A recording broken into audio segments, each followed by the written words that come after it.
राज्यातले अनेक तरुण आज अग्निवीर योजनेतून सैन्य दलात सेवा बजावत आहेत।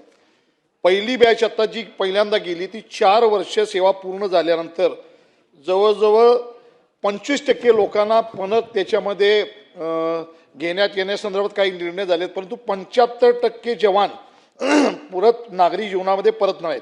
अध्यक्ष महोदय, माझा स्पेसिफिक प्रश्न आहे की अभ्यास गटाला 3 महिन्याचा कालावधी दिलाय, अजून अंतिम अहवाल सादर केला नाही, तो किती दिवसामध्ये करणार? त्याचबरोबर त्याच्यासाठी या अहवाल प्राप्त झाल्यानंतर किती कालामध्ये धोरण जाहीर करणार ते याद्वारे मंत्री महोदयांनी सांगावं।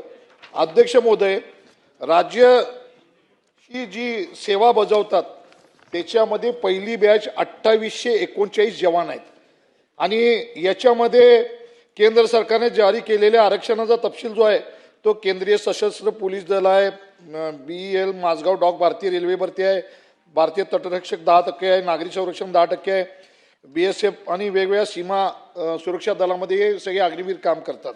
आता मला याद्वारे आपल्याला सूचित करायचं आहे की याच्यावरती अनेक लोकांच्या मध्ये आणि समाजामध्ये नाराजी पसरलेली आहे की हे अग्निवीर 75% अग्निवीर परत सेवेत बजावू शकत नाहीत।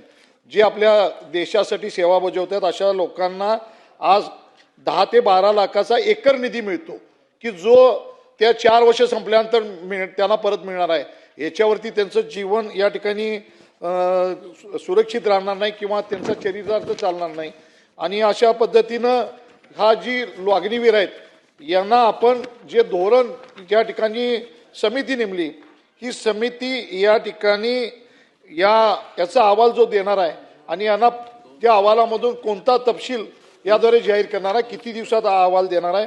त्याचप्रमाणे माझी मागणी अशी आहे की जे राहिलेले 75% लोक आहेत या सर्व लोकांना आपण महाराष्ट्र राज्याच्या सेवेमध्ये या ठिकाणी सामावून घेणार का? मग वेगवेगळ्या पोलीस दलामध्ये असतील, वेगवेगळ्या स्टेट पोलीसच्या सर्व्हिसेस असतील, वेगवेगळ्या ठिकाणी अनेक ठिकाणी शासकीय नोकऱ्या असतील, अशा ठिकाणी यांना आपण परत सेवेत सामावून घेण्यासाठी प्रयत्न करणार का? आणि तिसरी माझा प्रश्न आहे की या लोकांना परत महाराष्ट्र सरकार केंद्र सरकारकडे प्रस्ताव नेऊन या 75% लोकांचा बॉन्ड, जसं सैनिकांचा बॉन्ड जवळजवळ 17 वर्षाचा असतो, 20 वर्षाचा असतो, 22 वर्षाचा असतो, तशा पद्धतीनं महाराष्ट्र सरकार हा बॉन्ड वाढवून देण्यासाठी सरकार प्रयत्न करेल का? डॉक्टरांनी ऍडमिट होण्याचा सल्ला दिलाय, पण स्पेशल रूम परवडत नाही। मग टेन्शन घेऊ नका। सूर्य हॉस्पिटलने प्रथमच अगदी कमी किमतीत सर्व सोयींयुक्त आणि रुग्णांची गरज लक्षात घेऊन बजेट फ्रेंडली रूम्स उपलब्ध केले आहेत। कॅशलेस सुविधांसह